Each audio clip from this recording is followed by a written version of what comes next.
Hi there, Aries. So welcome to your May 2024 general tarot reading. This is the Jupiter Alchemist, and let's see what is in store. Or I don't like to say things.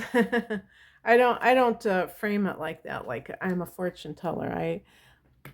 I just look at the. You can call this like an energy reading. Looking at the energy for this month. Happy birthday to those of you who are celebrating birthday. Oh, isn't that interesting? The World card. So that speaks of some kind of closure or ending in your life. Okay, let's look at this. The heart of the matter is the Page of Wands. This is a card of receiving some sort of message that is good news, that lights your fire, your fire sign.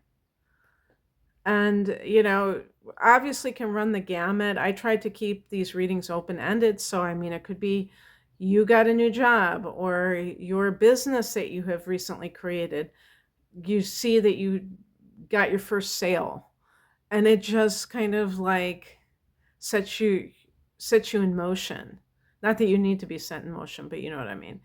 And just hearing from somebody that you have a crush on. It could be anything. It's good news. In the past position, we have the Nine of Cups. So this is a great card too about wish fulfillment. So it can be, and it's funny because this deck is very faithful to Rider-Waite. Obviously, it's more diverse than Rider-Waite. The imagery tends to be mostly women, a lot of people of color, but there are, I did see a white guy. I think it was a guy, now I'm kind of like a little bit not so sure about that, but I did see a couple of the typical types of images, but yeah, but it looks, the around it. That's what I love about this deck. It's called the Modern Witches Tarot, I think. But I love the vibrancy of the colors. It reminds me of the original deck. Now, but it's kind of weird if you can look at her face. Like, what do you think that expression is? In the Rider-Waite deck, the man they call it like gloating. So it's like, and what, like really rubbing it in that you have this good fortune.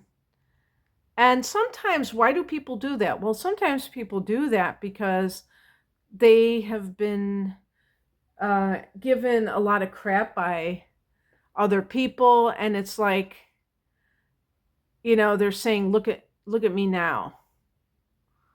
It's like they couldn't wait to have a success so that they could prove that they were, deserving of it.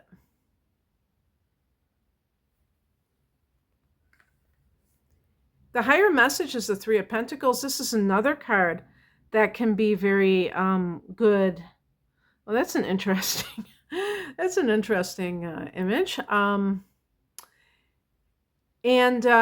It's a card like in the workplace. It's a card of teamwork. Like everybody is on the same page. It can be great for money.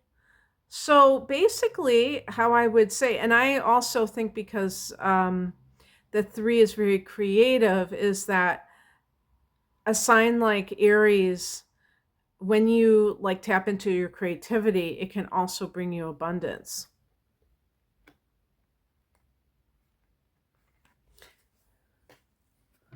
What crosses you is the Seven of Cups.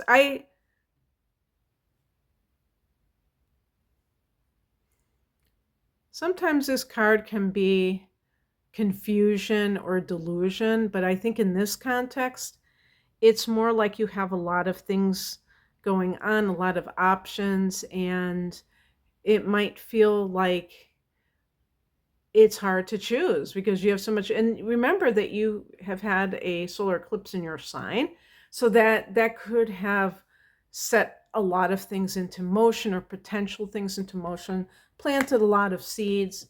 So, because Aries tends to be kind of an impatient sign and you just want to get on with it and you just want to make something happen, you have to resist that temptation to be very rash about any decisions, because you could choose something that is bright and shiny and not so great on the inside.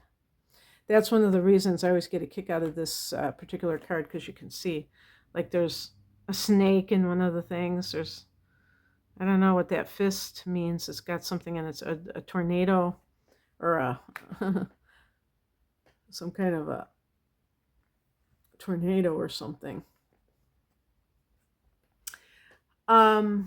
What's coming in is the Three of Swords. So this may be a card, this is another card where there are two, what I would say, distinct meanings. One of them can be rejection, or can be like a three-party love situation that is going on, but heartbreak and things like that. But the other thing that I think is also, that I think might even be more relevant, is this idea about cleanly breaking off from something. So, for instance, if the Page of Wands relates to somebody that you wanted to hear back from, and you have another relationship and you're like, I think I'm more interested in this other person, you may just like cut the cords with that person that you're involved with so that you can be with the person that you really want to be with, because the Nine of Cups is really about that sense of emotional fulfillment. And then the outcome is a World card, the end of an era, something that is, it's a significant chapter closing. You did have a lunar eclipse in your opposite sign of Libra in March that still could be in play a month later. And that might have been, that's in your 7th house of committed partnership. So, and for some people, it might have been your 6th house of work. So it might have been ending a job, ending a relationship, or it ending on its own, but you're not really that surprised, perhaps, because it was limping along anyway. So the first card I picked was a Page, and the last card I picked was the World. The Page is more of the beginning of a cycle, and the World card the end of a cycle. So that's how eclipses go, and that's how life goes, right? So anyway, that's what I have for you, Aries. I hope that this resonated. If you would like a private reading with me, I have some introductory specials, and I have links to those readings in the information box. Thanks for watching. Bye.